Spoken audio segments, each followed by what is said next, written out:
Mesdames et messieurs les membres du jury, honorable assistance, bonjour. Je me présente, c'est Naouch Rosa, enseignante à l'université de Bijaya et membre du laboratoire LPCMC de la même université. Avec le présent exposé, je vous présente une petite partie de mon travail de recherche sur le thème synthèse, études structurales et propriétés de luminescence des polymères de coordination du lantane et du terbium avec la N10-phénotroline et l'acide glutarique. Un complexe de coordination est l'association d'un liant métallique et un ligand organique. Les complexes de coordination peuvent être liés les uns aux autres pour former des chaînes infinies appelées polymères de coordination, qui peuvent être à une dimension, à 2 dimensions ou bien à 3 dimensions.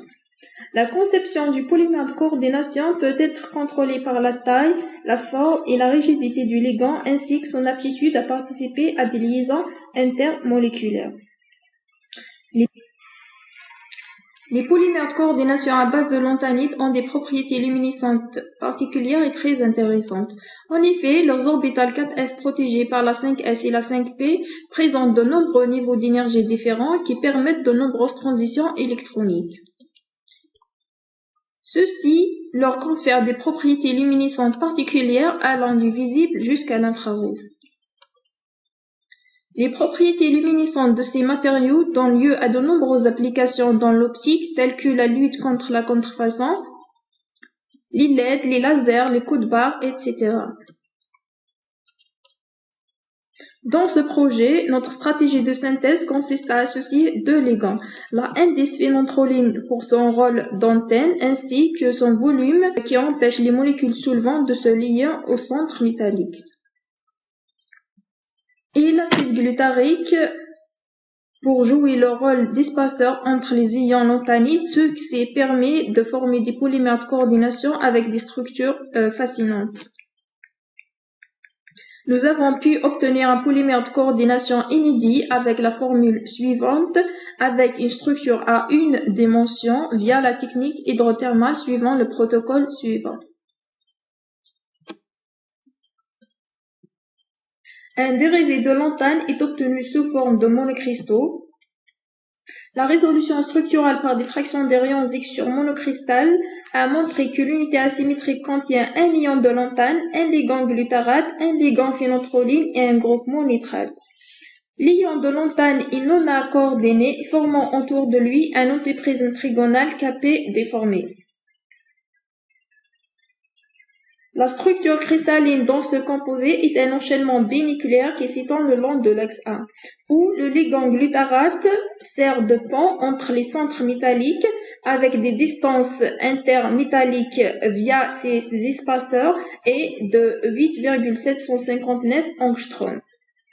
Ces ligands adoptent 2 modes de coordination dans cette structure, chylate pontant très denté et chylate pontant dédenté. Le pseudo-réseau à 2 dimensions est assuré par les interactions pi-pi entre les ligands phénotrolines. L'analyse ATG de ces composés a montré une stabilité thermique allant jusqu'à 330 degrés C, suivie de la décomposition de la partie organique qui se fait en une seule étape, aboutissant à l'oxyde de lantane comme résidu final. Le spectre infrarouge de ce composé montre des pics significatifs indiquant la présence des 2 ligands, voire le glutarate et la phénotroline, et vers les faibles nombres d'ondes apparaissent les bandes de vibration d'élongation indiquant la coordination des ligands au centre métallique. L'étude des propriétés luminescentes du composé à base de lantane est réalisée par l'enregistrement de son spectre d'émission et d'excitation à température ambiante et à froid. Les 2 spectres d'émission et d'excitation montrent des bandes d'émission attribuées aux transitions intrinsèques du ligand phénotroline, pi, p étoile. Le composé à base de terbium montre une forte luminescence dans le visible. La transition du pic le plus intense induit à la coloration verte de ce composé avec une luminance de 36 candela par mètre carré.